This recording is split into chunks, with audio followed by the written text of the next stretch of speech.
Om Namo Bhagavate Vasudevaya.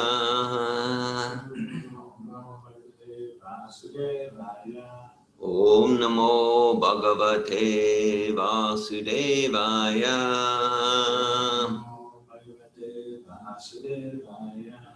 Om Namo Bhagavate Vasudevaya.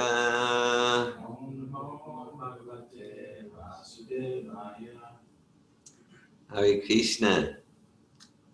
It's September 25th, 2020. We're reading Srimad Bhagavatam, Canto 2, Chapter 7, entitled Scheduled Incarnations with Specific Functions.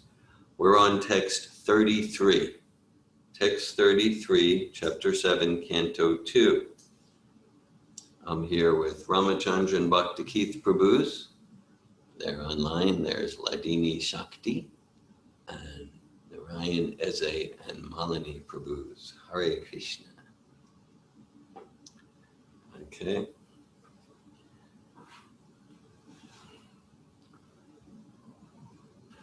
Kridan Bane Nishi Nishakara Rashmi Goryam Rasa Unmukha Kalapadayata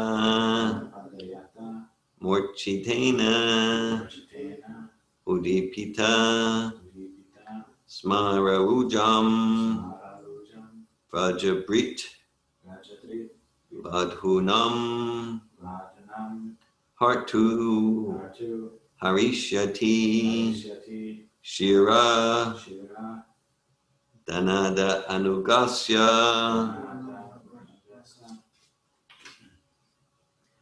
Kridan Bane Nishi Nishakara Rashmi Goryam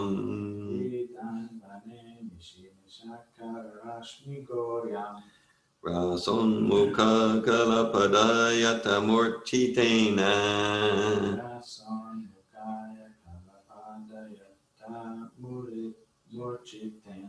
Udipita Smararujam Braja Brid Vadhunam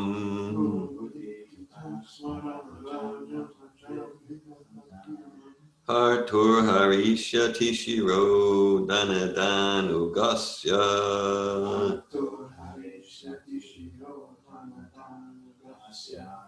Kridan Bane Nishini Shakara Rashmi Goryam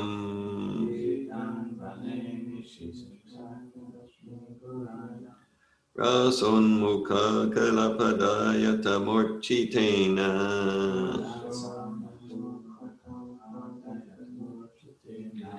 Udipita Smararujam Braja Brid Vadhunam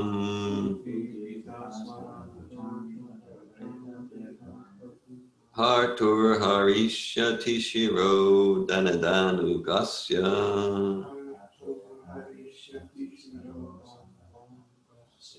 Kridan Bane Nishini Shakara Rashmi Goryam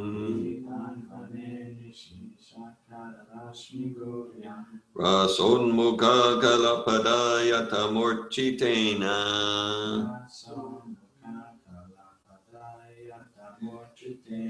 Udipita Smararujam Braja Brid Vadhunam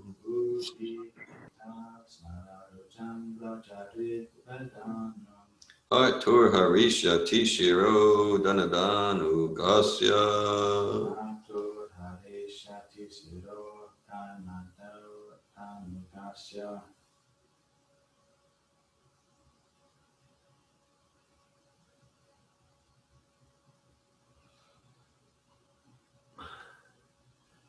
Would anyone like to chant the verse? Kridan Bane Nishi Nishakara Rashmi Goryam Kridan Bane Nishi Nishakara Rashmi Goryam Rason Mukha Kalapadayata Murchitena Rason Mukha Kalapadayata Murchitena Udipita Smararujam Rajabrit Vadhunam Udipita Smararujam Rajabrit Vadhunam Hartur Harturharishyati shirodanadanugasya. Harturharishyati shirodanadanugasya. Kridan vane nishinishakara goryam. Kridan vanishnishakara goryam. Rason mukha kalapadayatamuchitena. Rason mukhakalapadayatamurchitena. Udipita smararujam rajavridvadunam. Udipita smararujam rajavridvadunam. Arturharisyati shirodanadanugasya. Arturharishyati shirodanadanugasya. Idam vanini shinishakarasmigoyam. Idam vaneni shinishakarashmigoyam. Lasum muga kalapadaya tanuchitina. Rasun mukhakalapadayatamurchitena. Udipitas mahujam vajaved vadunam. Udipita smararujam rajavridvadunam. Atu arishyas tishirodanadanugasya.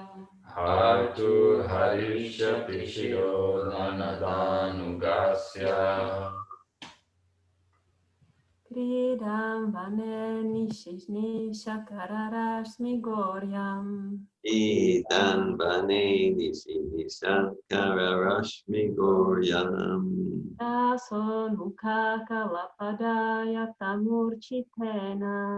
Rason mukha kalapadaya tamurchitena. Udipita smararujan rajavridvadunam. Udipita smararujam rajavridvadunam. Arturharishyati shirodhanadanugasya. Arturharisyati shirodanadanugasya. Kridan vane nishinishakara goryam. Idan bane nishinishakara rashmi goryam. Rason mukha kalapadayatamuchitena. Rason mukha kalapadaya tamurchitena. Udipita smararujam rajavridvadunam. Udipita smararujam rajavridvadunam. Arturharishyati shirodanadanugasya. Arturharishyati shirodanadanugasya. Kridan, while engaged in his pastimes. Vane, in the forest of Vrindavan. Nishi, nocturnal. Nishakara, the moon. Rashmi Goryam, white moonshine. Rasa Unmukha, desiring to dance with. Kalapadayata, accompanied by sweet songs. Morchitena, and melodious music. Udipita, awaken. Smararujam, sexual desires. Rajabrit, the inhabitants of Rajabhumi. Badhunam, of the wives. Hartu, of the kidnappers. Harishyati, will vanquish. Shira, the head. Dhanada Anugasya, of the follower of the rich Kuvera. Translation. This is chapter 7, canto 2, text 33. When the Lord was engaged in his pastimes of the rasa dance in the forest of Vrindavan, enlivening the sexual desires of the wives of the inhabitants of Vrindavan by sweet and melodious songs, a demon of the name Shankachuda, a rich follower of the treasurer of heaven, Kubera, kidnapped the damsels, and the Lord severed his head from his trunk. Purport by His Divine Grace, A.C. Bhaktivedanta Swami Prabhupada. We should carefully note that the statements described herein are the statements of Brahmaji to Narada, and he was speaking to Narada of events that would happen in the future during the advent of Lord Krishna. The pastimes of the Lord are known to the experts who are able to see past, present, and future, and Brahmaji, being one of them, foretold what would happen in the future. The killing of Shankachuda by the Lord is a more recent incident after the Rasa Leela and not exactly a simultaneous affair. In the previous verses, we have seen also that the Lord's engagement in the affairs of the forest fire was described along with his pastimes of punishing the Kaliya snake, and similarly, the pastimes of the Rasa dance and the killing of Shankachuda are also described herein. The adjustment is that all these incidents would take place in the future, after the time when it was being foretold by Brahmaji to Narada. The demon Shankachuda was killed by the Lord during his pastimes at Hwarika in the month of Phalguna, and the same ceremony is still observed in India by the burning of the effigy of Shankachuda one day prior to the Lord's pastimes at Hwarika, generally known as Holi. Generally, the future appearance and the activities of the Lord or his incarnations are foretold in the scriptures, and thus the pseudo-incarnations are unable to cheat persons who are in knowledge of the events as they are described in the authoritative scriptures. Om Gyanatimirandasya Gnanjana Shalakaya Chakshur Anmilitam Yena Tasmai Shri Gurave Namaha Shri Chaitanya Manobhishtam Stapitam Yena Bhutale Svayamupa Kadamayam Dadati Svapadantikam Vandeham Shri Guru Shri Tapadakamalam Shri Guru and Vaishnavamscha Shupam Sadrajatam Saganaragnatam Vitam Tam Sajivam Sadvaitam Savadutam Parijana Sahitan Krishna Chaitanya Devam Shri Radha Krishna Padan Sagana Lalita Shri Vishakanvitamscha. Hey Krishna Karuna Sindhu Dinabandhu Jagatpate Gopisha Gopika Kanta Radhakanta Namostute Tapta Kanchana Gaurage Radhe Vrindavaneshwari Vishabhanu Sute Devi Pranamami Hari Priye Vanchakalpata Yubhyascha Kripa Sindhu Vyeva Cha Patitanan Pavanebhyo Vaishnavebhyo Namo Namaha Jai Shri Krishna Chaitanya Prabhu Nityananda Shri Advaita Gadadhar Shri Vasari Gaura Bhaktivinoda Hare Krishna Krishna Krishna Hare Hare Hare Rama Rama Rama Hare Hare Nama Om Vishnu Padaya Krishna Prasthaya Bhutale Srimate Bhaktivedanta Swami Niti Namine Namaste Saraswati Devi Gauravani Pacharine Nirvishesha Shunyavadi Paschatya Desha Tarine Narinam Namaskritya Naram Chaivanarotamam Devim Saraswatim Vyasam Tato Jayamutiraya. Before reciting this Srimad Bhagavatam, which is the very means of conquest, one should first offer respectful obeisances unto the personality of Godhead Narayan, to Narayan Rishi, the supermost human being, unto Mother Saraswati, the goddess of learning, and unto Srila Vyasadeva, the author. Nasta Prayeshu Bhadreshu Nicham Bhagavata Sevaya Bhagavat Yutamashloke Bhakti Bhavati Naistiki. By regular attendance in classes on the Srimad Bhagavatam and by serving the person Bhagavat, loving transcendental service unto the personality of Godhead, who is praised by transcendental songs, is irrevocably established. Text 33, chapter 7, canto 2, Srimad Bhagavatam. Pidan vane nishini sakkara rashmi guryam vason mukha kalapadaya tamorchitena udipitas maravujam braja bridbadunam hartur harishati shiro danadan gasya. when the Lord was engaged in his pastimes of the rasa dance in the forest of Vrindavan, enlivening the sexual desires of the wives of the inhabitants of Vrindavan by sweet and melodious songs, a demon of the name Shankachuda, a rich follower of the treasurer of heaven, Kubera, kidnapped the damsels, and the Lord severed his head from his trunk. Hare Krishna. All right, so Brahma here is describing, I mean, in some cases he's describing the narrative events that took place in the past, previous incarnations to when he was speaking. Now he's looking at, Krishna's Leela in the future. So the verse, and the purport Prabhupada's talking about history and historical perspectives. And one important point. So like Purana means that which is very old, histories. So that's a type of Smriti Veda called the Puranas, and the Bhagavatam called the Bhagavat Purana. It's the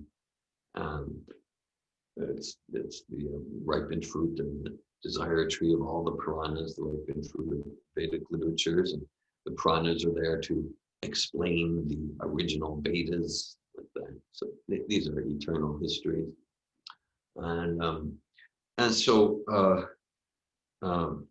one important point is, an essential point is that so all of these histories, Bhagavatam, all the Vedic Puranas,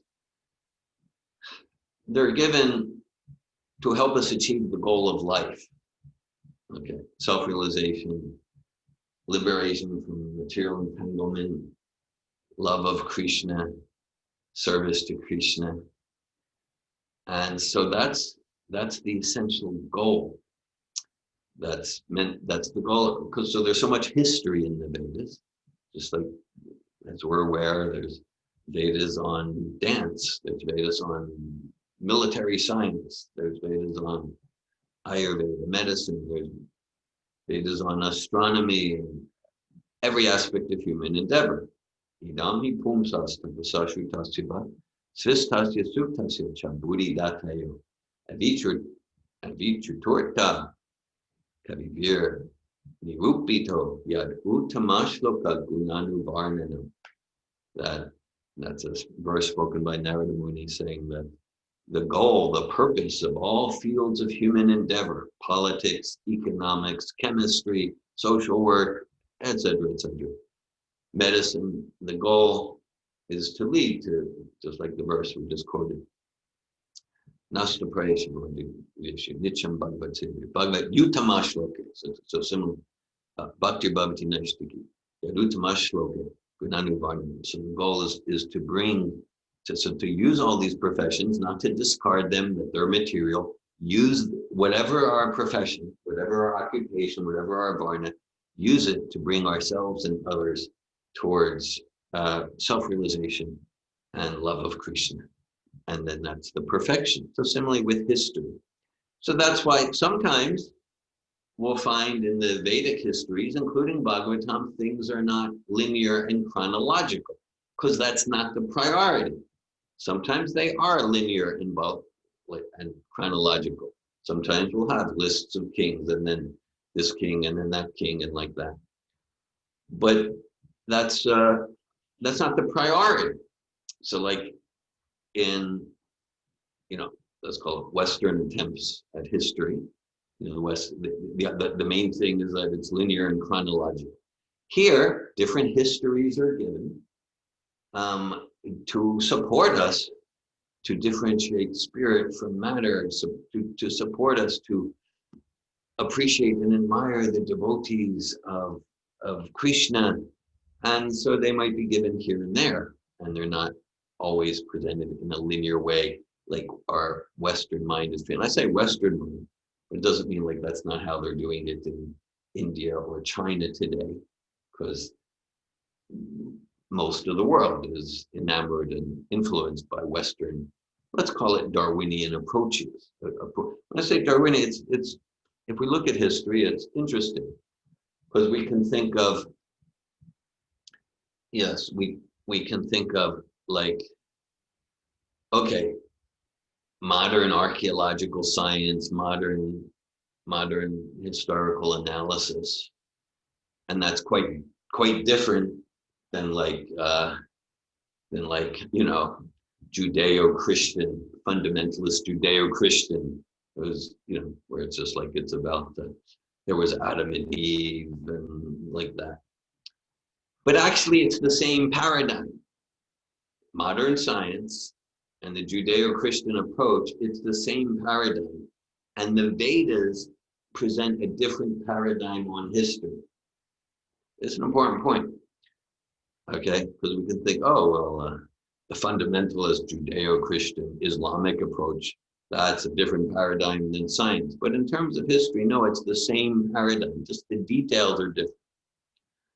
And because the paradigm is history started at a point, call it Adam and Eve 5,000 years ago, or Big Bang 18 billion years ago.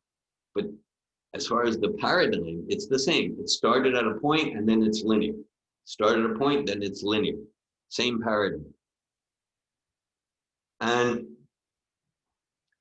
whereas the Vedas, and this is, if we go to other ancient civilizations, if we read Plato and Aristotle, they're talking about yugas, whatever the Greek term, they're talking about they're talking about history, time being cyclical.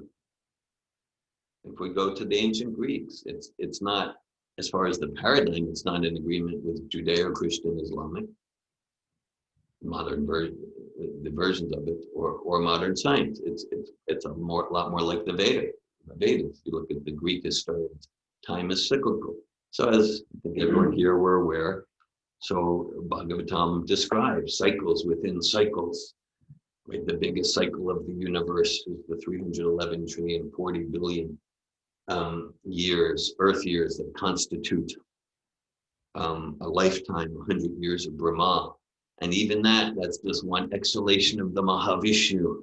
And then there's an inhalation, and then another 311 trillion years of non-manifest Prakriti. And then another cycle, and within the cycle of the 311 trillion, there's each day of Brahma. And then within each day, there's Manvantars, which is like 1/14 of a day. And within each day, there's 1,000 yuga cycles. And within each yuga cycle, there's so it's very not Darwinian. The Darwinian idea is, and again, it's the same basic thing. If you look at Judeo-Christian Islamic history, it started at a point and then it's linear. And like that. Of course, some of you have heard me share this, this point that when I say Judeo-Christian view on history, paradigm of history, that's the way it's accepted by the modern leadership of those religions. But the first words in the Old Testament is Bereshit ba Elohim et hashamayim et haaretz. In the beginning, God created heaven and earth. So that's how it's always translated that I've seen, in the beginning.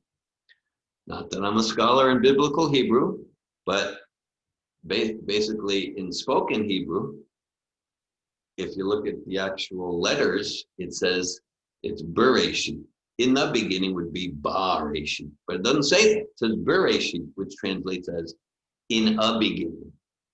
So that would indicate, if you look at that original scripture, the first line, whether it's the Christians or the Muslims, they all accept the Old Testament. And really where it's indicating cyclical time, in a beginning, okay? But the idea of, okay, that sort of Darwinian approach, like things started with the Big Bang, and then there was soup and lightning, and then there was life, and then aquatic life went towards animal species. And the basic idea is we, modern humans, we are the crown of creation. It's gone like uphill. And we just need to look at human societies today. How could anyone question that we're the crown of creation? like that. So the Vedas, Sutta Goswami is describing something quite different. Prayenal Payusha Sabya Kalavasmi Nugejana Manda Sumanda Mateo Manda Bhagayu Bhajuta. That actually this is we're in a cycle called Kali Yuga. At the beginning of Kali Yuga, meant to go on for about another 427,000 years. And within the Kali Yuga, this is a particularly degraded age. Right? Things are devolving. We're not the crown of creation. We are monkeys in business suits, to quote different Shastra. So, so it's describing here. So Krishna, he's Trikaligya, which means seer, knower of past, present, and future. So that's Krishna, and to the extent that one's consciousness comes towards Krishna consciousness, then one also becomes Trikaligya. Vedaham samatitani, Vartamanani charjuna, Bhavishani chabhutani, Mam tu Veda nakaschana. So Krishna says, I know past, present, and future, and I know all living entities. But me, no one knows. Okay. So Brahma, being a pure devotee of Krishna and the head of our Sampradaya, he's also Trikaligya. And so he's realizing past, present, and future. And so Prabhupada's making the point in the purport, Hare Krishna from Rohini Prabhu's Hari Bol. So Prabhupada's making the point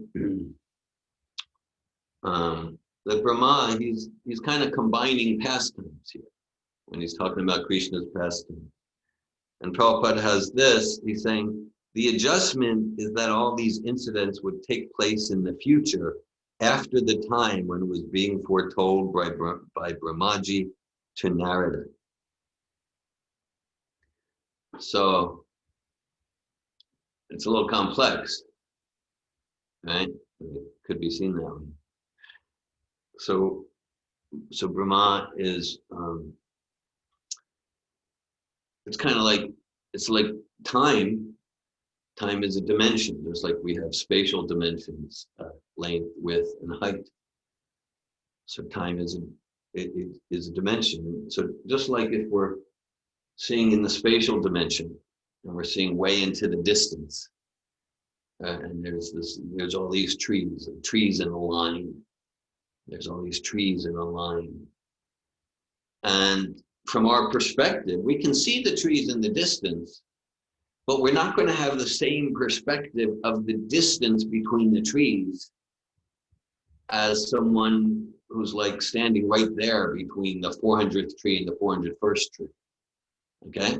So that's my understanding of what Prabhupada's indicating of Brahma's perspective in describing what for him at that point in time, describing his realization of future events.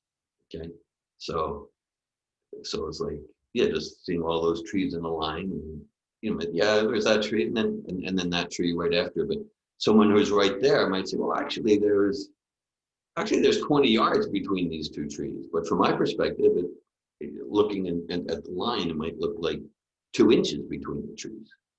Okay, so Prabhupada's he's describing Brahma's perspective. So we just did some brief analysis of different paradigms of historical analysis: Judeo-Christian, Darwinian, Vedic, Greek. And so it's quite a fascinating study. And the essence is here in the last paragraph, the last sentence really. And Prabhupada saying, generally the future appearance and the activities of the Lord or his incarnation are foretold in the scriptures, and thus the pseudo-incarnations are unable to cheat persons who are in knowledge of the events as they are described in the authoritative scriptures. So So again, the Vedic histories, including the Purana, the Bhagavad Purana, the Vedic histories, they're not always given with rigorous attention to the linear description of events.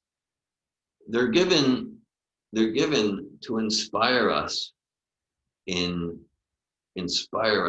absolute truth, inspire us to achieve the ultimate goal of human life. And they're given to protect us. They're given to protect us. And Prabhupada's describing here about how Prabhupada will often quote his spiritual master, Srila Bhakti Siddhanta. This is the society of the cheaters and the cheated. So, yes. So it's not something to take for granted that by hearing the Srimad Bhagavatam, hearing Bhagavad Gita given by Srila Prabhupada, we're not being cheated. It's not something to be taken for granted. It's actually quite rare in this world. It's actually quite rare that in the name of knowledge and in the name of spirituality, certainly in the name of religion, there's so much cheating going on. Bhagavatam starts, Dharma Kochita Kochita Pramani Matsavinamasatam, Ejam Bastava Machabastu Shivdam Tapo Charan, completely rejecting all cheating in the name of spirituality and religion. This Bhagavatam propounds the highest truth, which is the reality distinguished from illusion for the welfare of all. Such truth uproots the threefold miseries. It means it actually works. That this process, it actually works. And so to have bona fide divya gyan, bona fide spiritual knowledge that transforms the consciousness, presented by a living, pure example of the teaching. That's so like each word of the Bhagavatam, each word of Prabhupada's purport here, it reveals truth, and the vibration is non-different from the truth it reveals. That's why whatever we get or we don't get cognitively, we're transformed just by being in the vibration. We're trying to transform. Same time, part of our bhakti yoga is to apply our intelligence. And that's part of Shravana, to apply our intelligence, to do our best to understand it. And so these descriptions given by Brahmaja, narrated given to us by Srila Prabhupada, they're there to help us understand, what is the incarnation of God. Ete Chamsa Kalapumsa Krishnastu Bhagavan Svayam. Who is the source of incarnations? Who am I? And so there's a whole lot of unfortunate mess going on in the name of spirituality like that. And so, I don't come from an only way point of view.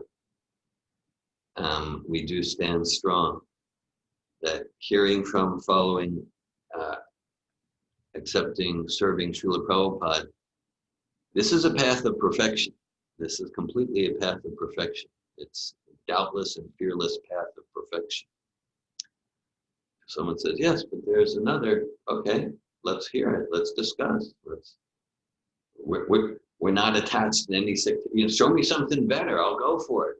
Show me a philosophy that makes more sense. I'll go for it. Show me a practice that purifies the heart, transforms the consciousness more cleanly. I'll go for it. We're just interested in truth here. We're not interested in my party or your party. We're just interested in truth here. Mm-hmm. So, I was actually not too long ago, I was hearing about both, personally, and there was a particular particular spiritual group, and then the leader was found out to be involved, even though he had passed away maybe a decade, 15 years earlier.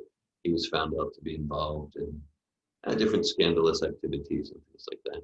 Okay, and then the mantra became, well, it's not about the person, it's about the teaching. And there's truth to that. It's not about the person, it's about the teaching. Okay, there's truth to that. But Srila Prabhupada gives the example of like the postman. And so the postman might have flaws and defects. Right? The postman's not claiming he's perfect. No one, the post office isn't claiming that the postman's perfect. But if he just delivers the letter without opening it and erasing something and changing, then he's done his service perfectly. He's done his service perfectly, and he's delivered the message perfectly. Right?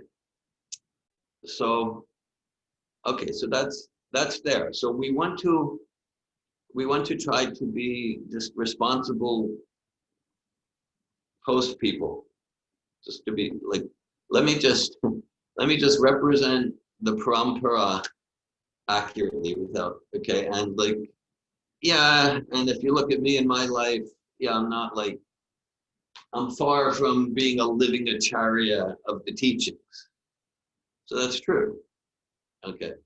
And at the same time, we don't want to use that as an excuse to be complacent. Like, yeah, let me look at where I'm not a living example of the teachings, and I'm not even 1% of it. And let me come to 2% or something. Let me try to improve, because there's also the principle. There's the postman analogy, and there's also the acharya analogy. The analogy that, okay, I'm not going to have much potency moving you to stop smoking if I'm smoking, right? If I'm, yes, if you should come to morning program every day, 4 a.m. And like, I came to morning program once in the past year, so you should do it every day. Kind of, that's not very strong, Dhira Govinda. That's not very powerful. Whereas kind of like, if I'm coming to morning program, I'm rising early, I chant rounds. Okay, then my words, have more integrity. So there's that principle too. There's that principle. So in this particular case, yeah, many members of the group, they were saying, well, it's not the person, it's the teaching. Yeah, but his teachings were bogus too. Meaning, like, where's the teachings coming from? Is the important point? Because it's just like, it sounds like a nice thing to say, it's the teachings. Okay, so where are the teachings coming from? Well, this guy made some stuff up around the 60s or 70s, but it's the teachings, and we're just attached to and then it's just like, wake up, okay? Whereas kind of like, yeah, so here we have a bona fide parampara. The teachings are actually absolute and powerful, moving, transcendental, infallible. Infallible means, again, that the Marshall McLuhan, right, he was famous for saying the medium is the message. So I don't know, how transcendental a personality was, but that's a really good aphorism. The medium is, he's a Canadian philosopher. You didn't know there were Canadian philosophers, but some of you are shocked. And he was even an English-speaking Canadian philosopher. Like, there's Malini saying, okay, I guess there could be a Canadian philosopher if he's like a Quebecois or something.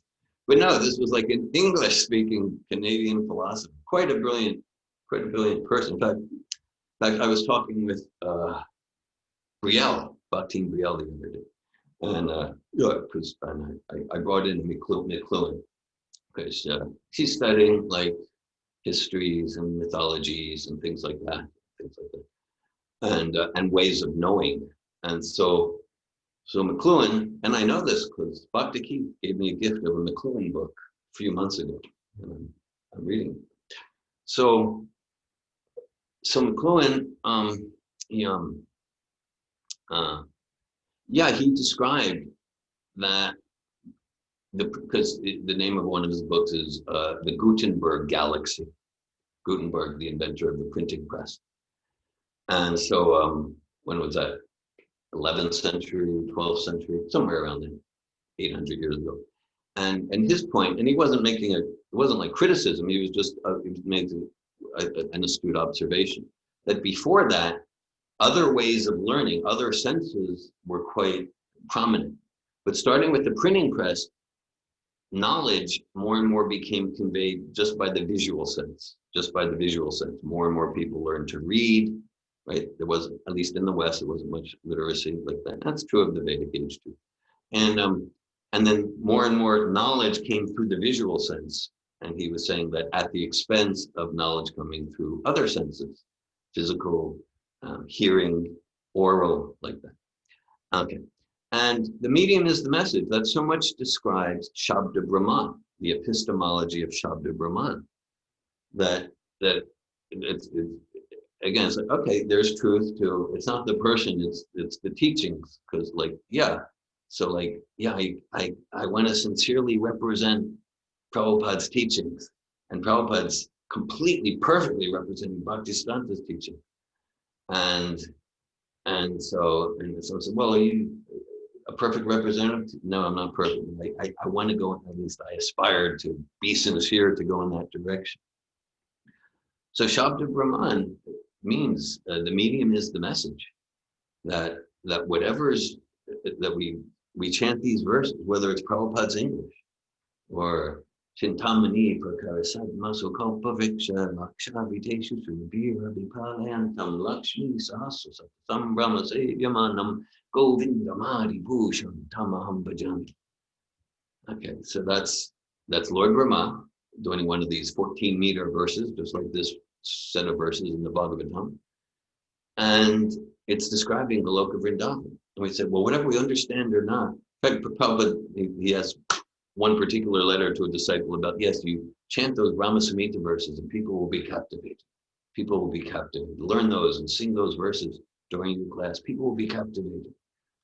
And so the translation is, I worship Govinda, the primeval Lord, the first progenitor, who is tending the cows, yielding all desires in abodes built of spiritual gems, surrounded by millions of purpose trees and served with great reverence and affection by hundreds and thousands of Lakshmans or gopis. Okay. So the vibration itself is identical with the truth that it reveals. That's not true for matter. Okay. That's not true for matter. So we chant the Chintamani verse, and we have an experience of the Chintamani atoms. We have an experience of Krishna playing his flute, because that's there. That's why the soul is attracted to this vibration. And if it's just like something that someone made up, and he looked like a cool guy, how could it be wrong? And he's from India and he had a beard. No, really. But then I was shocked that it wasn't all true. Oh my God. Now, I'm exaggerating, but I'm not. All right. So we don't need to be fooled. We don't need to be fooled. And of course, if we're fooled, we can get angry and resentful when it's discovered, or we can just look at yes, well, what is it within me that wanted to be cheated? And I attracted that. And Super Soul facilitates. Super Soul is the overseer, the facilitator, and the overseer, our best friend, and facilitating our desires while always giving us wise guidance to turn towards pure transcendental sound vibration, like this, text 33. Pidan bane nishinishakara rashmeguryam vason mukha kalapadaya tamurchitena udipitas maravujam prajabrid badhunam Hartur Harisha Tishiro Danadanu Gasya.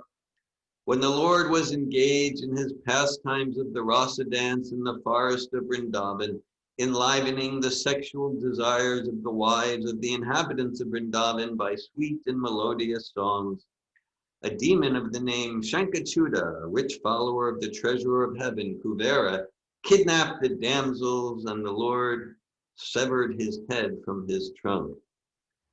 Hare Krishna, thanks for listening. Just so we're all aware who's here in person with me, there's Rohini Parampara Ramachandra Bhakti Keith Prabhus. Here online, there's Damayanti, Kathleen, Dhira Brahma, Narayan, Malini, Ladini Shakti. Is Eze there? Eze, Bhakti Eze is also there. Okay, so thanks for your presence and association. I welcome any comments or questions at this time. I have a question about the chronology. Like we understand Brahma's time is quite different than our time. And then he's speaking with Narada. My understanding, and that's where maybe I'm correct, is that Lord Krishna appeared once in the day of Brahma. That is my understanding, yes. So that conversation that took place, like it will be in the morning, the morning of that day when Krishna appeared, and what day is it? Because like I remember giving class when that other pastime where the chronology was different than the chronology we have in our Bhagavatam. But I imagine like each day of Brahma, when Krishna appears, his pastime are not exactly the same. So there is some nuance there. Yeah. So when Prabhupada said Brahma is looking in the future like this afternoon, or in 3 days, or in a month. Yeah, thanks. Okay. So, all right. So thanks for your comments, and you're making some points, and you're also asking some questions.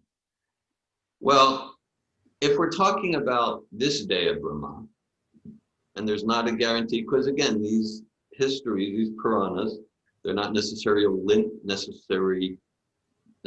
linear in terms of modern historical study.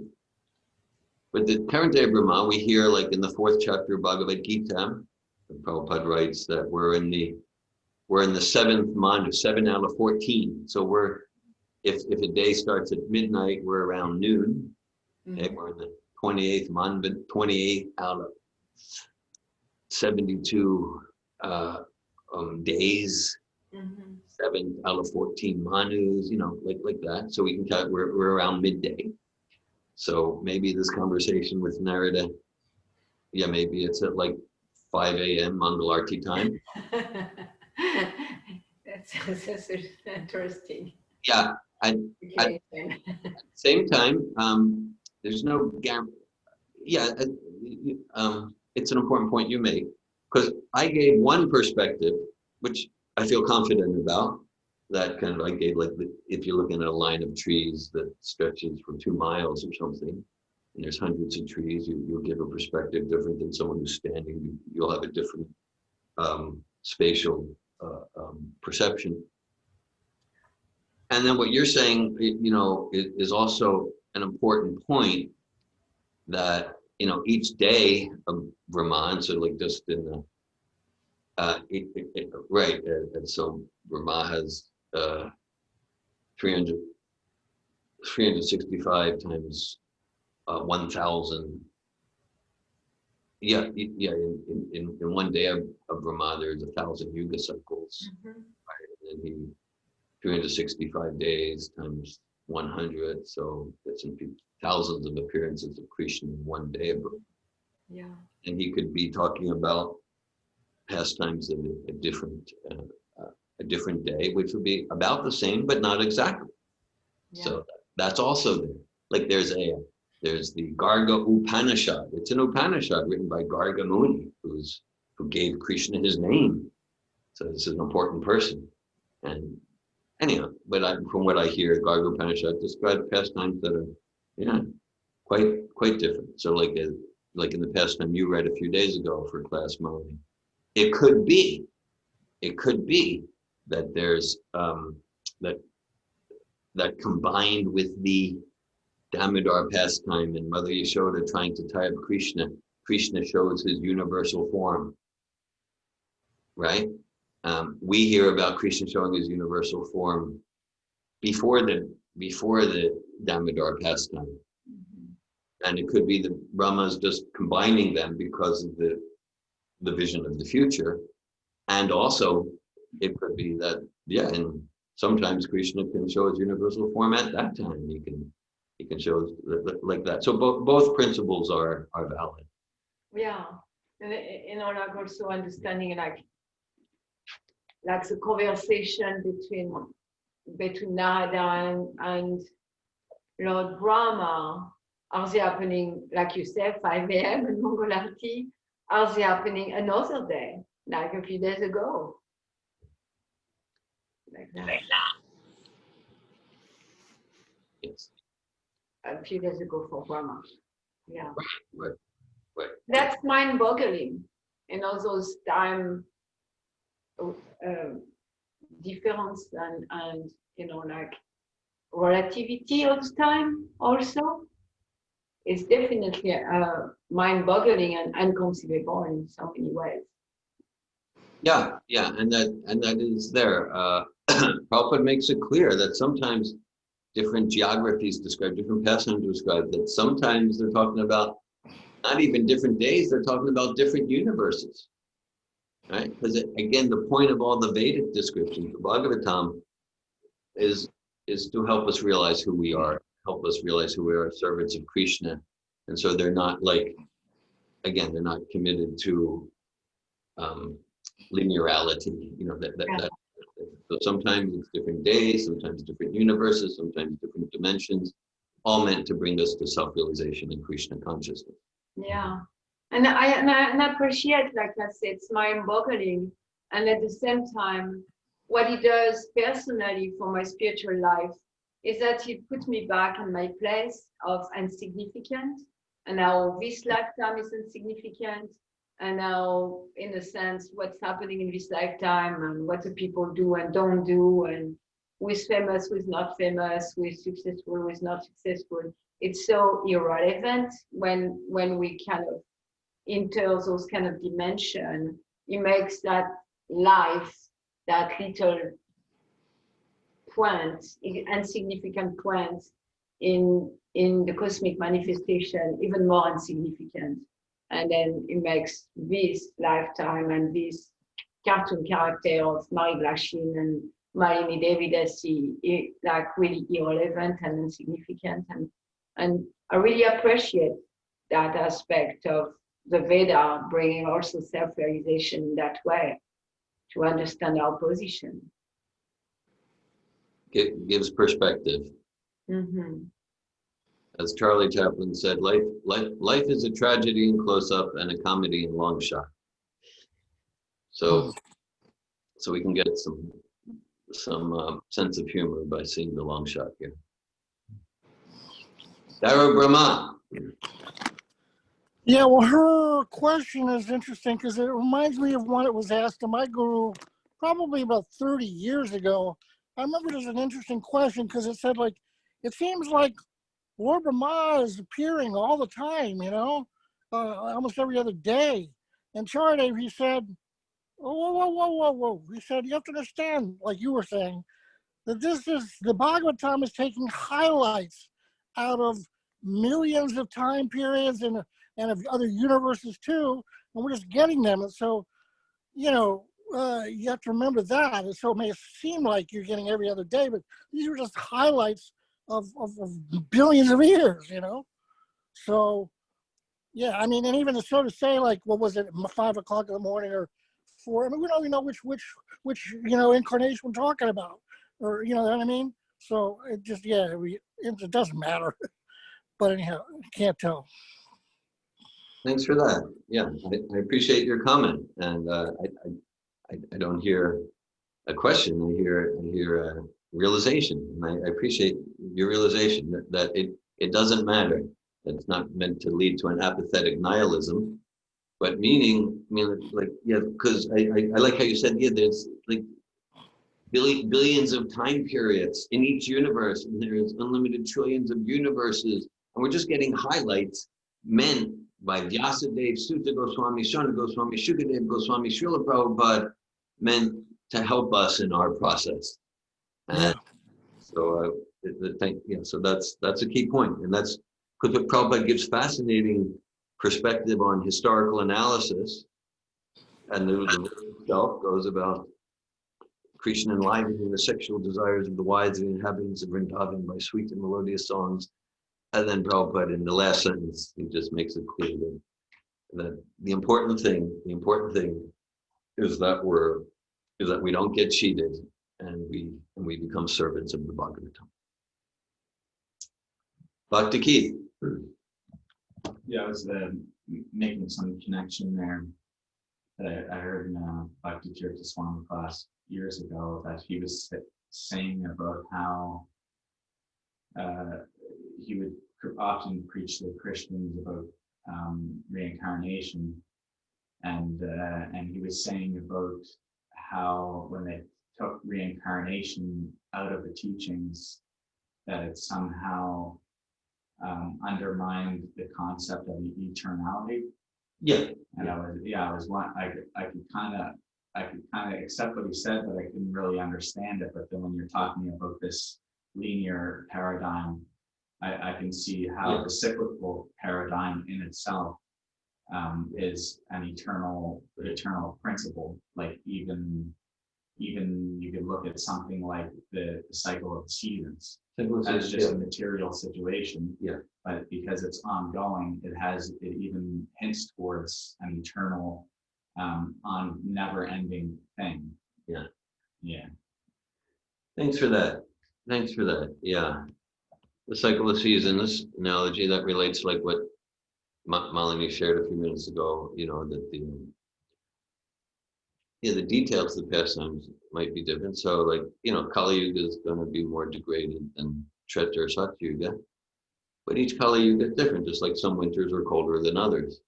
Similarly, Krishna is going to appear with his pastimes once in a day of Brahma in each universe.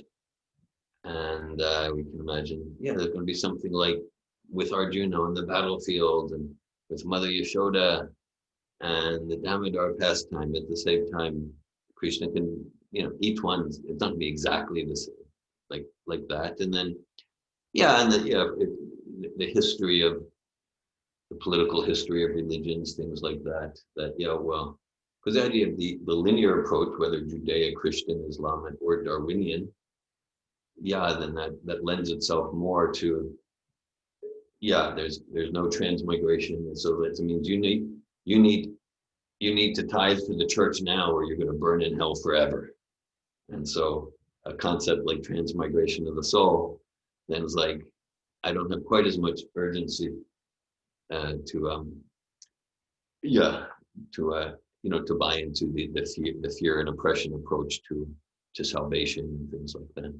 Yeah, so they can assert absolute authority. They can they can assume absolute authority in that way. We can see that in history. Yeah. Haribol? Hare Krishna.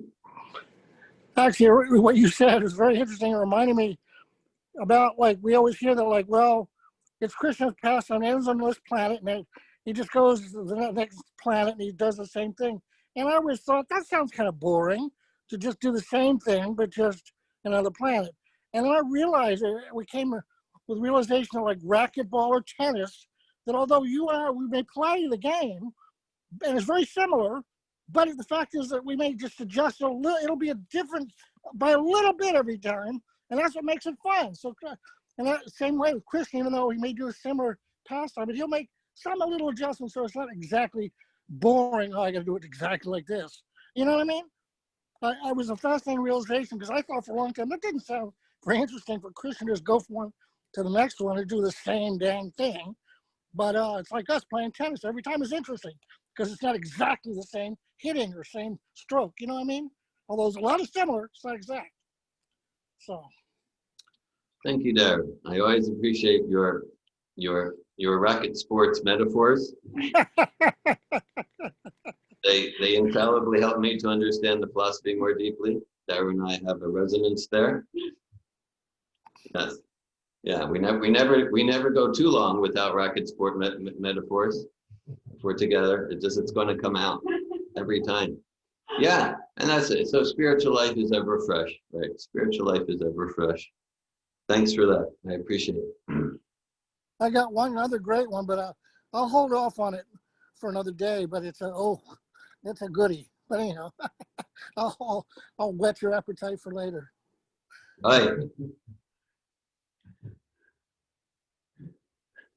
Hare Krishna. Ladini Shakti. When you were speaking, Dhira Govinda Prabhu, about like the different nuances, about like the importance of the teaching and the one who is delivering the teaching, I couldn't help to share the fond memories of 5 years ago when you invited me to your home to like learn about devotee lifestyle. And and you were at the time you were like the only living devotee that I knew. And I was observing you so much to like learn about the devotee lifestyle. And so what I learned is like devotee has to walk like really, really slow. or if the food once cooled down, we cannot ever heat it back up. or also I learned that before every fast, there must be a big feast at midnight. Yeah. And the first summer, I really thought like, this is what all devotees do, because I only had this one sample. Yeah. And then I met some others, and they were like completely breaking the standards. And I was like, what's this? So I wanted. Like if there's a fast day, then you should also partially fast the day before and after. Bogus, right? Exactly. So I just want to share that, like in my experience, it is important who delivers the message also. But these are just fun examples. I know that you know that I'm grateful for a lot of things that I learned from you, but some of them I took like, yeah, like Dhira Govinda Prabhu does it, so that's how it goes. Hare Krishna. Thanks for sharing. Ramachandra Prabhu. I had a question about a term that is used in the purport of Trikalagyan. Actually, I use it. It's not in the purport, but I use that term. Okay. But it's sort of implied in the purport. I heard of some devotees say that Prabhupada is Trikalagyan. I wonder what you think about that.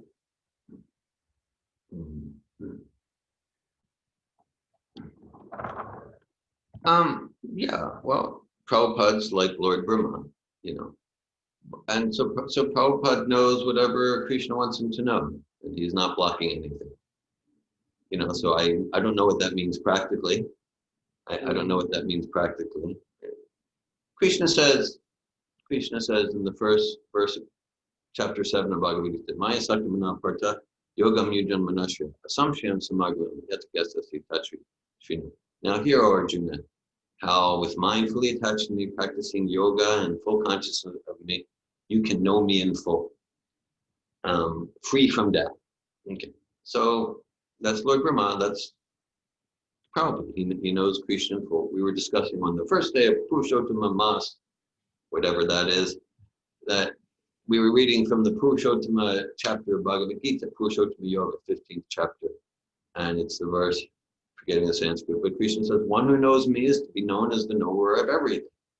So Prabhupada knows Krishna, so he's the knower of everything. Now, for a jiva soul, who's the knower of everything, it's not the same as like Vishnu Tattva knowing everything. Okay, so there's a distinction there. So Prabhupada knows as much as a jiva soul can know. It's different than Krishna being all knowing, but it means like the Jiva soul pure devotee, like Lord Brahma or Prabhupada, they are fully receptive channels for Krishna to reveal to them whatever Krishna wants to reveal to them for their service. So that's the principle. That's the principle. So sure, Prabhupada's treat Kaligya to whatever extent Krishna wants him to be. All right, Krishna.